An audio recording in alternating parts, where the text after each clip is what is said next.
rhombus pattern, when people use it, they tend to do it without any adornments. I prefer it when you see where you are.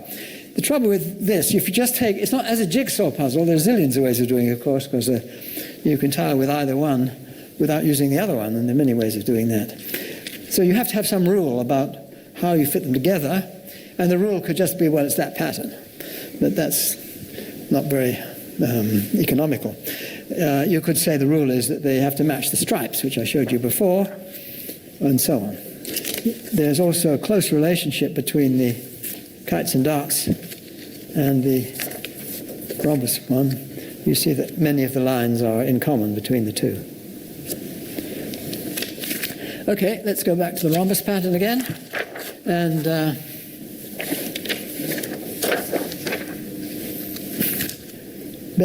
memorize that pattern.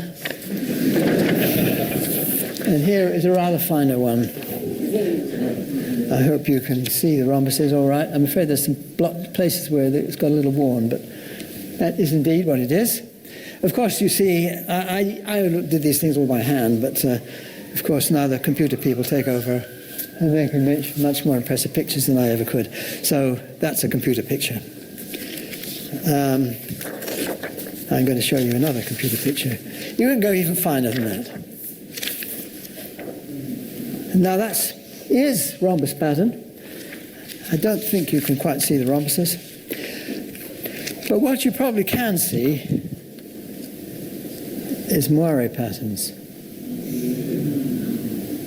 Now it's quite interesting because you can get one of them in the middle, so it takes a little skill to do this, and I may have lost it because you have to move the thing at right angles to where you want to move it, so it's tricky. I'm trying to get that spot in the middle. Now you see various lines going across. Those lines are the places where the patterns differ. Where they agree are the spaces in between. Now, there's another spot. Let's try that one. I'm not sure I'm getting any better at it, but I'll try.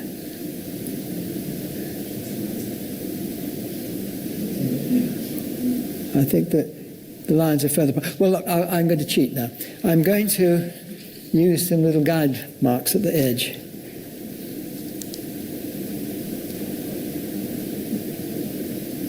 Now, I'm not sure that I can get it accurately enough. It's quite hard to do. Ah, yes. You may see there, yeah. It agrees everywhere except along those lines there. And if I move it far enough away, I can make the patch where it agrees as big as you like. I think I might just try one more here, whether I can actually find the right marks. I'm not sure. I marked the edge here to try and find it. I hope that's perhaps it. Yeah.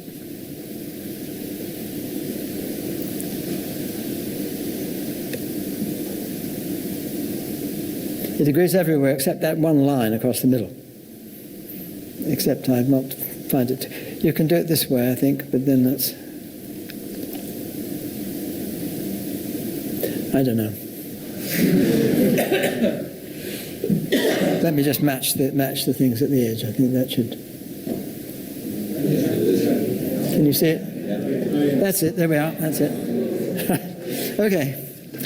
That's a demonstration. Okay, now, let me make a point. I used to give lectures on these things a long time ago, and in the 70s, and people would say, well, doesn't that mean there's a sort of area of crystallography opening up?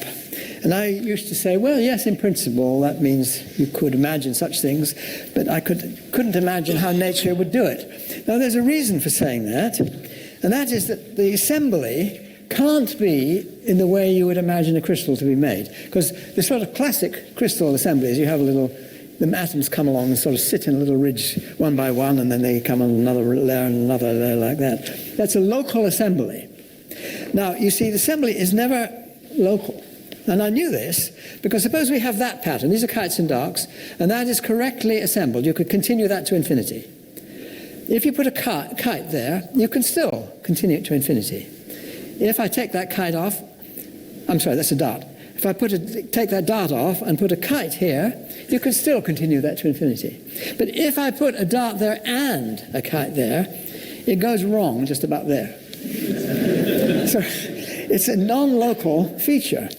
And it seems puzzling how you could get crystalline type substances to grow if it is this kind of tiling. So I was sort of a bit skeptical that maybe you could have such a thing.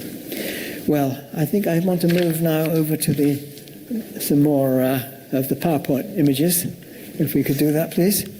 Thank you. This is a design for a poster which was in the Mathematical Institute, where we're moving to this other building.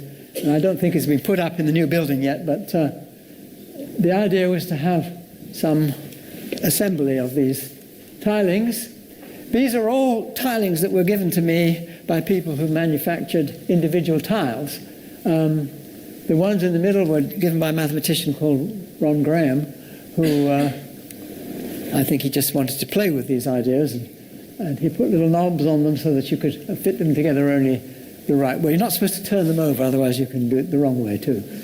He was a bit worried about these are some of his too, so you can see the kites and the darts. This kite and dart pattern is also, I have 5 different colors, and the coloring of the pattern is uniquely determined by the tiling. I won't go into what it is, but it makes the pattern is absolutely, the pattern of colors is absolutely fixed by the tiling pattern, with certain rules about it. You may be able to see things sort of jumping out at you when you look at the pattern. Here we have a rhombus version, and here we have the rules about the hierarchy, how they work. I won't bother to go into that in detail. Here we have some amusement with, I showed the birds to you. Those are the birds. These are really the birds, kites and darts, like that. Now here you can see them as individual birds. The other side, well, not the other side, but an alternative way of colouring. It brings back the original pentagon tiling. You notice there's a little foreign creature in the middle. There's a dog there. If you put one dog in this pattern, the entire pattern right out to infinity is completely unique. There's exactly one way of doing it. So that's quite curious. It's a little bit hard to see what's going on with that pattern. Down in the corner here, we have some actual materials. This is an actual quasi-crystal. I think they now call these things crystals instead of quasi-crystals. I'm not quite sure. The notion of crystal has extended to include these things. But you see this beautiful regular dodecahedron, which is certainly not allowed in ordinary crystallography. And here we have the diffraction pattern. These things were originally discovered by Schechmann by looking at the diffraction patterns, and if you look carefully, you see that there are pentagons and things in the diffraction pattern itself. Can we? Oh, I can move it ahead myself, can't I? There is a bigger picture of that very beautiful rhombic, very beautiful dodecahedron, a regular dodecahedron, and with very nice edges and corners and things like that. And it is believed that the atomic arrangements are of the kind that you've seen here. There are lots of versions of these atomic arrangements that you can have, but that's just okay. I don't know in this particular case what arrangement. There's incidentally a 3-dimensional version, of course. There were 3-dimensional. I think Robert Ammann was the first person to produce a 3-dimensional version of the pentagonal tilings, but then various mathematicians discovered very sophisticated ways of generating these things by taking lattices in higher dimension and slicing them and projecting them. I don't want to go into all that here. Let me see what the next is. Okay, now let's see some architecture. This was the first use I know of any of these tilings. This was done quite soon after I produced them by a Japanese architect. I was really quite impressed with him because this thing was, there are all sorts of things in it. It's kites and darts. It's a little hard to see at first because they're decorated by certain arcs which were suggested by John Conway, mathematician, to produce nice patterns. But here you have 2 darts, two kites and 1 dart, and there's a kite, there's a dart, sorry, there are 2 kites, 5 kites, and so on. But the architect noticed when they put this thing up that there was a mistake in it. And he insisted that they took it down and corrected the mistakes. I was impressed with that he cared about that carefully enough. But it's a very intriguing and interesting pattern. I was quite flattered to see this thing produced. And there's a younger version of me standing there. Now this Story Hall in Melbourne, in Australia, they wanted me to be there at the opening. I wasn't able to go. I visited later on. It's a most extraordinary place. I'm not sure what I think of it. You can go inside and you find more of these things all over the place. So it is based on this rhombus tiling, and quite correctly done, I think, on the whole. But it's elaborated in all sorts of curious ways. So it's quite an interesting building. But let's move on. Now here we have, this must be in the Australian, I have a crib here which tells me, no, this is it's the one in the Science Centre, I think. There are two of these tilings in Perth. The Science Centre, I think this one's the Science Centre, that's right. And it's straightforward rhombus tilings, and you see them edge on, and they're two different, the fat and thin rhombuses. It's a bit hard to see them in this picture, but you get some feeling for the extent of them. And that's a shot taken from above. Yes, this is the Science Centre in a place near Perth.